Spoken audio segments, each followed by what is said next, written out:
स्वागत है आपका हमारे YouTube चैनल हनी वॉइस में। चलते हैं एक नई कहानी पर। मैं बैठ के एक कोने में सिमट कर बैठी थी। खुद पर सिर्फ रज़ाई ओढ़ रखी थी। मुझ पर इस कदर डर था कि लगता था कि डर के मारे ही मैं मर जाऊंगी। शायद जो कुछ मेरे साथ हुआ था वो आज तक किसी भी लड़की के साथ शादी की रात को नहीं हुआ होगा। मैं नहीं जानती थी कि पति के नाम पर मुझे एक ऐसा इंसान मिलेगा। मैं एक यतीम लड़की थी और यतीम खाने से ही वो आदमी मुझसे शादी करके लेकर आया था। मैं जानती थी कि मेरे आगे पीछे कोई ऐसा नहीं है जो कि मेरे पति से उसके रवैये की वजह जान सके। बेबसी और मजबूरी मेरे पाँव की सबसे बड़ी जंजीर बन गई थी। शादी की रात के मैंने बहुत ज्यादा ख्वाब तो नहीं देखे थे, क्योंकि मैं जानती थी कि मैं एक यतीम खाने से आई हूँ। हमारे लिए तो यही बहुत होता है, एक सहारा हमें मिल जाए। वो आदमी 40 साल के लगभग था। देखने में भी अच्छी सूरत और सही सा था, लेकिन मैं 20 साल की खूबसूरत और हसीन लड़की थी। मेरी शादी का जोड़ा मेरे होने वाले पति ने ही यतीम खाने के इंचार्ज को दिया था। मैंने वो पहन लिया। मेरी दोस्तों ने मुझे तैयार भी कर दिया था। मैंने इस आदमी को शादी के बाद उस वक्त देखा था जब वो मुझे अपने घर विदा कर लेकर आया था। विदाई के वक्त इसने मुझे एक चादर ओढ़ने के लिए दी थी। मैं नहीं जानती थी कि मेरी किस्मत का खरीदार कौन था। बहरहाल मैं रोती रोती अपनी सहेलियों से बिछड़कर अपने पति के साथ उसके घर पर आई थी। वो घर में अकेला ही रहता था, लेकिन घर एक अच्छे इलाके में साफ सुथरा बना हुआ था। 3-4 कमरों का मकान था, जहाँ रहने वाला बस वो एक ही था। यतीम खाने के इंचार्ज ने मुझसे ये कहा था कि उसने तुम्हारी तस्वीर देखकर तुम्हें पसंद किया है। मैंने अपनी आंखों में कोई ज्यादा ख्वाब नहीं सजाए थे। मेरा हाथ थाम कर अमन ने मुझे कमरे में बिठाया था। फिर कहने लगा कि अपनी शॉल उतार दो, मैं कुछ देर बाद आता हूँ। ये कह करके वो कमरे से चला गया। मैंने अपनी शॉल उतार कर कमरे को देखा, क्योंकि काफी खूबसूरत फर्नीचर मेरे कमरे में सजाया गया था और उस वक्त पूरा कमरा फूलों से महक रहा था। मेरे दिल में शादी के लिए उमंगें जाग रही थी। मैं खुश हो गई थी। अब तक की महरूमियाँ मुझे अमन के घर पर पूरी होती हुई नजर आ रही थी, लेकिन मैं नहीं जानती थी कि ये मेरी किस्मत की आजमाइश है। बहरहाल कुछ देर बाद जब अमन कमरे में दाखिल हुआ तो उसे देखकर मेरा दिल धड़कने लगा। उसकी काली रंगत, अजीब से नए नक्श और भारी भरकम वजूद देखकर मेरा दिल तो जैसे कांप कर रह गया था। मुझे लगा कि यतीम खाने के इंचार्ज ने मेरे साथ बहुत बड़ी ज्यादती कर दी है, लेकिन ये मेरी किस्मत थी और मैं अपनी किस्मत से लड़ नहीं सकती थी। माँ बाबा तो थे नहीं जो मुझसे मेरे रिश्ते के बारे में बात करते या मुझे तस्वीर दिखाकर मेरी हाँ पूछते।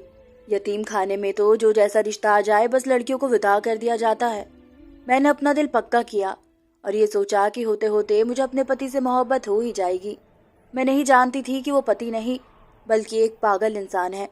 शादी की रात बजाय मेरे पास बैठने के वो सामने अपनी चेयर पर बैठ गया। अपनी टांग पर टांग रखकर जेब से सिगरेट निकाली और पीने लगा। मैं दुल्हन बनी बेड पर सिमट कर बैठी हुई थी। इसकी अजीब सी नजरें मेरे पूरे वजूद पर फिर रही थी। मैं उस वक्त बहुत ज्यादा घबरा रही थी और कुछ मुझे अपने पति की नजरें अच्छी नहीं लग रही थी। मुझे वो सुकून नहीं मिल रहा था जैसा कि इस रिश्ते में होता है। सिगरेट पीते हुए इसने मुझे कहा कि ये लड़की, अपना दुपट्टा उतारो। ये सुनकर मैंने उसे देखा था। मेरी आंखों में हैरत थी। पति को तो चाहिए था कि मेरे पास बैठता, मुझे भरोसे में लेने की कोशिश करता, लेकिन उसने जो कुछ मेरे साथ किया वो यकीन करने के काबिल नहीं था। मेरे पति के चेहरे पर अजीब सा अंदाज देखकर मैं घबरा गई थी। समझ नहीं पा रही थी कि क्या करूं और क्या ना करूं। अब मैं अजीब सी परेशानी में गिरफ्तार हो गई थी कि भला ये क्या तरीका है। जब इसने दोबारा से गुस्से से कहा कि तुम्हें सुनाई नहीं देता, अपना दुपट्टा उतारो, मैं घबराकर अपने दुपट्टे से पीने निकालने लगी। मेरे हाथ डर के मारे कांप रहे थे। अमन सामने बैठा सिगरेट पे सिगरेट पिए जा रहा था और मेरी तरफ टुकटुकी बांधे देख रहा था। कुछ मैं इसकी तंसरों से घबरा रही थी और कुछ इसकी अजीब सी फरमाइशों पर। बहरहाल मैंने अपना दुपट्टा उतार कर बेड पर रख दिया। अब तो इसकी नजरें मुझे और उलझन में डाल रही थी। मुझे शर्म सी महसूस हो रही थी। वो कहने लगा कि अपने जेवर भी उतारो। इसकी हर बात मुझे परेशानी में डाल रही थी। मैंने धीरे धीरे से अपने तमाम जेवर उतार के रख दिए, लेकिन इसके बाद जो कुछ उसने मुझसे कहा मैंने साफ इनकार कर दिया और फौरन बेड से खड़ी हो गई। मेरे इनकार पर तो जैसे अमन की आंखें लाल हो गई थी। वो गुस्से से खड़ा हो गया और मेरे पास आ गया। कहने लगा, तुम्हें सुनाई नहीं दे रहा? मैंने तुमसे क्या कहा है? इसके अंदाज ने मेरी जान ही ले ली थी। मैंने कहा कि मैं आपकी बात नहीं मान सकती। तो वो गुस्से से कहने लगा कि अगर मेरी बात से तुमने इनकार किया तो मैं तुम्हारा हश्र बिगाड़ के रख दूंगा। लेकिन मैं किसी कीमत पर इसकी बात नहीं मान सकती थी। मैंने कहा कि मैं ये सब नहीं कर सकती। उसने एक जोरदार थप्पड़ मेरे मुंह पर मार दिया। कहने लगा, कमीनी, अपनी औकात भूल गई है। मैं तुम्हें कहाँ से उठाकर लाया हूँ? पाव की जूती के बराबर भी नहीं है तू। अगर मेरी बात से इनकार किया तो जान से मार डालूंगा। इसके गुस्से पर मेरा दिल सूखे पत्ते की तरह कांप रहा था। मैं रोने लगी। मुझे ऐसे गुस्से और रवैये की उम्मीद नहीं थी। मैं घबरा कर जरा सा पीछे हटी तो उसने मेरे बालों से मुझे पकड़ लिया, अपने करीब किया, मेरे चेहरे के बराबर चेहरा लाकर गुस्से से अपने लाल रंग की आंखें मेरी आंखों में डालते हुए कहा, चलो वो करो जो मैंने तुम्हें कहा है। मेरी आंखों से आंसू बहने लगे। मैंने इस बेरहम आदमी के सामने हाथ जोड़े और कहा, मुझसे ऐसा काम मत करवाओ, मैं ये सब नहीं कर सकती। औरतें शर्म का लिबास होती है, मुझे इसमें ही रहने दो तो बेहतर है। मेरी बात सुनकर वो हंसने लगा। कहने लगा, जिस जगह से तुम आई हो क्या मैं जानता नहीं हूँ कि वहाँ शर्म वरम कुछ नहीं होती? मेरे सामने ज्यादा ड्रामेबाजी मत करो। मैं जानता हूँ कि यतीम खाने की आड़ में क्या क्या वहाँ पर रंगरलियां मनाई जाती है। जब तुम वहाँ मौजूद आदमियों के दिल बहला सकती हो तो फिर मैं तो ज्यादा हक रखता हूँ। आखिर तुम्हें जमीन से उठाकर मैंने आसमान पर लाकर रख दिया है। अगर तुम चाहती हो कि मेरा रवैया तुम्हारे साथ अच्छा रहे तो वो करो जो मैं तुम्हें कह रहा हूँ। मैं इसे हैरत से देख रही थी। हमारा यतीम खाना बिल्कुल वैसा नहीं था जैसा वो समझ रहा था। हमारी इंचार्ज बहुत अच्छी थी और हमें इसने बिल्कुल माँ की तरह ही पाला था। हमारी सुरक्षा भी की थी। मैं नहीं जानती थी कि दूसरे यतीम खानों में यतीम लड़कियों और औरतों के साथ कैसा बर्ताव किया जाता है और कौन से खेल खेले जाते हैं। लेकिन मैंने जब से इस यतीम खाने में आंखें खोली थी, हमारी रक्षा बिल्कुल ऐसे ही की गई थी जैसे बेटियों की जाती है। मैंने अमन से कहा, आपको गलत फहमी हुई है। अमन, ऐसा कुछ नहीं है जैसा आप सोच रहे हैं। इससे पहले कि मैं कुछ और कहती, उसने अपने हाथ की पकड़ और भी मजबूत की थी। मेरे बालों को बुरी तरह से खींचा और कहने लगा, बको मत, मुझे समझाने की कोशिश मत करो, उतारो अपने कपड़े। ये कहकर उसने मुझे धकेलते हुए छोड़ा था। मैं जमीन पर गिरते गिरते बची थी। मैंने तो सुना था कि पति बीवी की इज्जत होता है, पति पत्नी का रिश्ता बहुत ही पवित्र होता है। पति पत्नी को इसलिए दूसरे की इज्जत कहा जाता है क्योंकि पति हर कदम पर अपनी पत्नी की हिफाजत करता है। और ये कैसा पति था जो मुझे बेइज्जत करने पर तुला हुआ था, वो भी ऐसे। मैं फौरन कमरे से बाहर निकल गई। मैं एक सुरक्षित जगह चाहती थी जो मुझे इस घर में नजर नहीं आ रही थी, लेकिन मैं शायद इतनी खुश नसीब ना थी। वो आदमी फौरन से मेरे पीछे आया और मुझे बाजू से पकड़ लिया, मुझे कमरे में घसीटते हुए लाया। मैं चीखने चिल्लाने लगी, कहने लगी, मुझे छोड़ दो, मैं तुम्हारे साथ जिंदगी नहीं गुजार सकती, मुझे वापस यतीम खाने छोड़ दो। मेरा ये कहना था कि उसने मुझे मारना शुरू कर दिया। उसने मेरे दोनों गालों पर थप्पड़ मारकर लाल कर दिए, मुझे बेड पर फेंका और अपनी जेब से सिगरेट निकाल कर जलाई और जलती हुई सिगरेट से मेरे लहंगे को जलाना शुरू कर दिया। कहने लगा कि मैं देखता हूँ कि तुम कब तक मेरी बात नहीं मानती। मैं तो ये सब देखकर होश खो गई थी। मेरा लहंगा बुरी तरह से जलने लगा था। इससे पहले कि लहंगे के साथ मैं भी जलना शुरू हो जाती, मैंने उसे उतार दिया और खुद पर रजाई ओढ़कर बैठ गई। मुझे वो बेबस देखकर वो हंसता हुआ कमरे से बाहर निकल गया।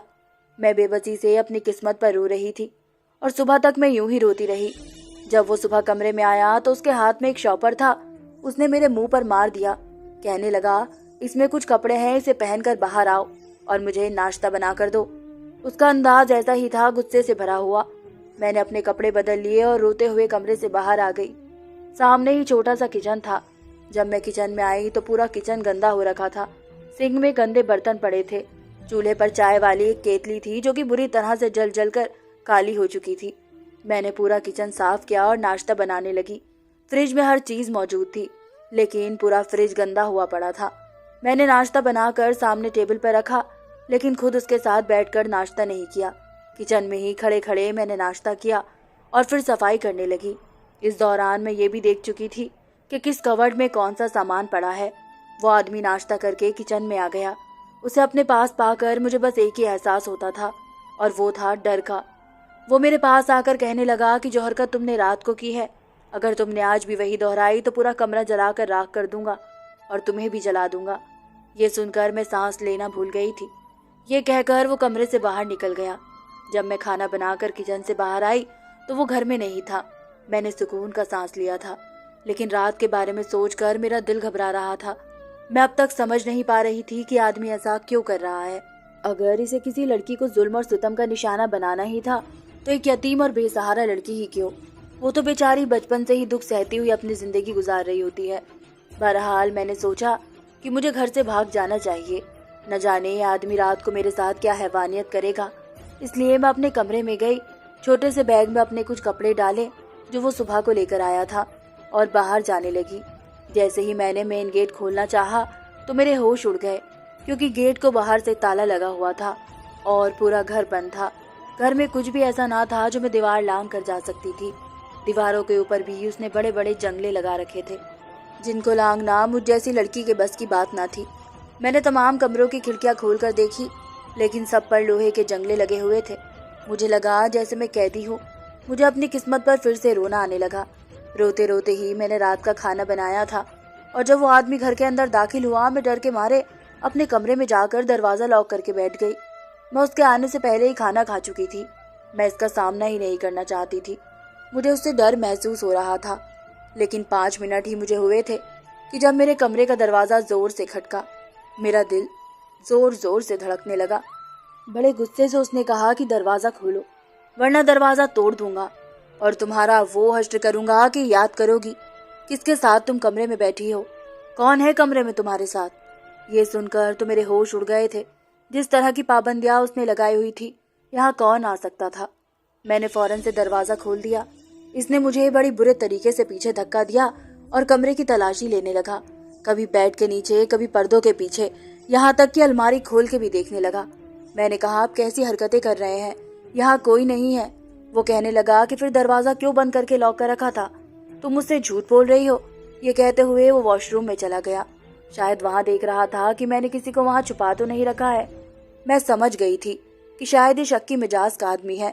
पूरा कमरा देखने के बाद कहने लगा, अगर मैंने यहाँ किसी अजनबी को देखा तो तुम्हारे टुकड़े कर दूंगा।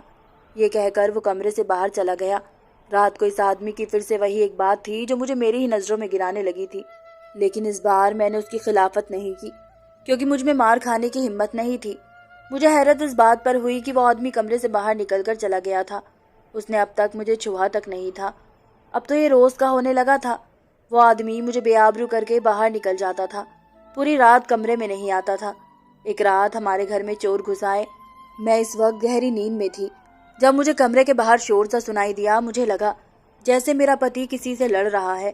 जैसे ही मैं कमरे से बाहर निकली, सामने 2 आदमी को अपने पति के सर पर पिस्टल थामे देखा। मेरा पति जख्मी हालत में था।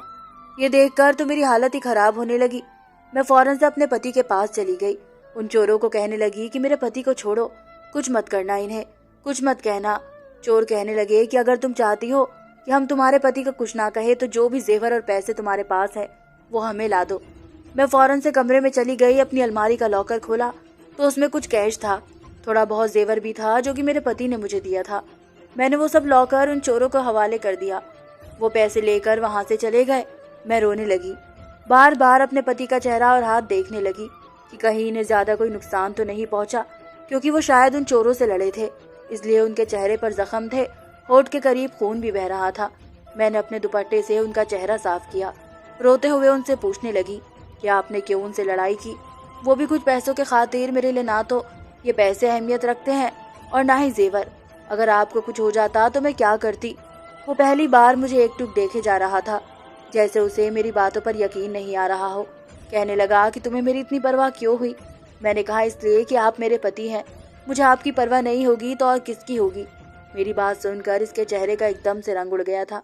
वो फौरन से अपने कमरे में चला गया, दरवाज़ा बंद कर लिया। लेकिन इस रात मैं बहुत बेचैन रही।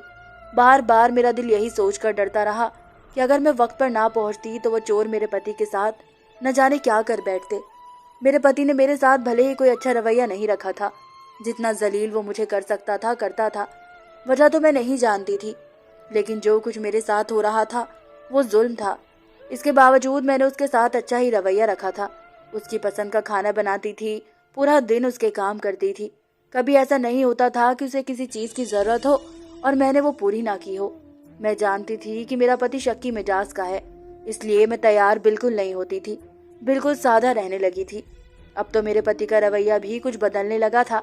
वो बहुत चुप चुप रहने लगा था, मेरे कमरे में बिल्कुल नहीं आता था। एक बार मैं किचन में बर्तन धो रही थी और किचन की सफाई कर रही थी। अक्सर मैं रात को ही पूरा किचन साफ करके सोती थी और उसी वक्त मेरा पति चाय का भी कह देता था। वो कल बहुत चुप चुप सा था। मैं सिंक में रखे गंदे बर्तन धो रही थी कि जब वो किचन में आया। मैं समझ गई कि इसने चाय पीनी है, इसलिए मैंने फौरन से चूल्हे पर चाय की केतली चढ़ा दी, क्योंकि मैं इसका हर काम इसके बिना कहे कर देती थी। ये देखकर वो मुझसे कहने लगा कि ऐसा करो, जाकर आराम करो, मैं अपने लिए चाय खुद बना लूँगा। मैंने कहा कि नहीं, मैं बना देती हूँ, वैसे भी अभी मुझे किचन भी साफ करनी है। मेरा ये कहना था कि वो मेरे सामने आकर खड़ा हो गया। कहने लगा कि किचन सुबह भी साफ हो सकती है, ज़रूरी नहीं कि तुम सारा काम करके ही सोओगी। ऐसा पहली बार हुआ था कि उसने ऐसे अल्फाज मेरे सामने बोले थे, वरना शुरू शुरू में तो वो मुझ पर बहुत गुस्सा करता था। कहता था पूरा घर चमकाने के बाद तुम्हें सोने की इजाज़त है, इसलिए मुझे आदत सी हो गई थी। मैंने कहा कि नहीं, कोई बात नहीं, मैं आपको चाय बना कर देती हूँ, लेकिन उसने इनकार कर दिया। कहने लगा जाओ, जाकर आराम करो, मुझे तुम वैसे भी थकी थकी सी लग रही हो। ये सुनकर मैं हैरत से उसे देखने लगी। ये बात सच थी कि कुछ दिन से मैं वाकई थकी थकी सी थी। घर के काम लगातार करने से मेरे चेहरे पर अब थकान दिखने लगी थी, और दूसरी बात यह कि मुझे अपने पति की ख्वाहिश भी होने लगी थी। वो जैसा भी था, मुझे जिंदगी तो उसी के साथ गुजारनी थी। मैं अपने कमरे में आ गई, कुछ देर ऐसे ही लेटी रही। फिर ख्याल आया कि क्यों ना अपने पति से बात करती हूँ कि आखिर वो मुझे किस बात की सज़ा दे रहे हैं, मेरे पास क्यों नहीं आते। ये सोचकर मैं उठकर बैठ गई। सोचा कि बात कर लेने में कोई हर्ज नहीं है, वो मेरा पति है, उससे नहीं कहूँगी तो फिर किससे कहूँगी। मैं कमरे से बाहर निकली और अपने पति के कमरे में चली गई, लेकिन सामने जो मंजर मैंने देखा, मेरे होश उड़कर रह गए थे। वो रो रहा था, न जाने उसे किस बात का गम था, वो क्यों रो रहा था, मैं समझ नहीं पाई। लेकिन जैसे ही उसने मुझे देखा तो फौरन से उठकर बैठ गया, अपनी आंखों से आंसू साफ किए और कहने लगा तुम यहाँ क्यों आई हो। मैंने कहा कि आप क्यों रो रहे थे। वो कहने लगा ये मेरा खुद का मामला है। मुझे हैरत हुई कि वो रो भी सकता है। जो कुछ उसने मेरे साथ किया था वो तो बिल्कुल ही इंसान कहलाने के लायक ही नहीं था। मैं तो समझती थी कि इसका इंसानियत से कोई रिश्ता नहीं है, वरना वो इतना पत्थर दिल ना होता। मुझे वहीं खड़ा देखकर कहने लगा तुम जाओ यहाँ से। लेकिन मैं उसके पास आ गई और उसके गले लग गई। मैंने कहा कि आप क्यों मुझसे दूर रहते हैं। मेरी बात सुनकर उसने फौरन से मुझे खुद से अलग किया था। कहने लगा कि जाओ यहाँ से। मुझे लगा जैसे वो मुझसे कुछ छुपा रहे हैं। मैंने कहा कि मैं आपकी बीवी हूँ, आप क्यों मुझसे अपनी हर बात शेयर नहीं करते। पति पत्नी तो एक दूसरे के साथ ही होते हैं। रब ने सबसे पहला रिश्ता पति पत्नी का बनाया है, ताकि औरत और मर्द को एक दूसरे की कमी महसूस ना हो, वो आपस में बातें करें और खुशी से जिंदगी गुजारे। मेरी बात सुनकर वो कहने लगा औरत भरोसे के लायक नहीं होती। मैंने बहुत बड़े धोखे खाए हैं, इसलिए मुझे किसी भी औरत पर भरोसा नहीं होता। वो कहने लगा मेरी माँ उस वक्त एक गैर आदमी के साथ भाग गई थी जब मैं 10 साल का था, सिर्फ इसलिए कि मेरे बाबा बदसूरत थे। मुझसे बड़ी मेरी बहन थी। जब वो जवान हुई तो मेरे बाबा का देहांत हो गया। मैंने बाबा की दुकान संभाल ली, बहन घर संभालने लगी। मैं इसका रिश्ता भी ढूंढ रहा था, लेकिन कहीं बात नहीं बन रही थी। लेकिन एक बार जब मैं घर में आया तो बहन के कमरे से हंसने और बातें करने की आवाज़ें आ रही थी। जब मैंने खिड़की से झांक कर देखा, वो गली के आवारा लड़के के साथ ऐसा पाप कर रही थी कि जिसे देखकर मुझे शर्म आ गई। ये सब देखकर मुझे लगा बस औरतें ऐसी ही होती है। मैंने अपनी बहन को मार मार कर घर से निकाल दिया। वो इस लड़के के साथ भाग गई। मैंने इसलिए कई साल शादी नहीं की, लेकिन फिर लोग मुझे ताने देने लगे कि तुमसे कोई भी लड़की शादी नहीं कर सकती, क्योंकि जिसकी माँ और बहन भाग गई हो उन्हें कोई अपनी बेटी नहीं देता। ये सब सुनकर मैंने यतीम खाने जाकर शादी की बात की और तुमसे शादी कर ली।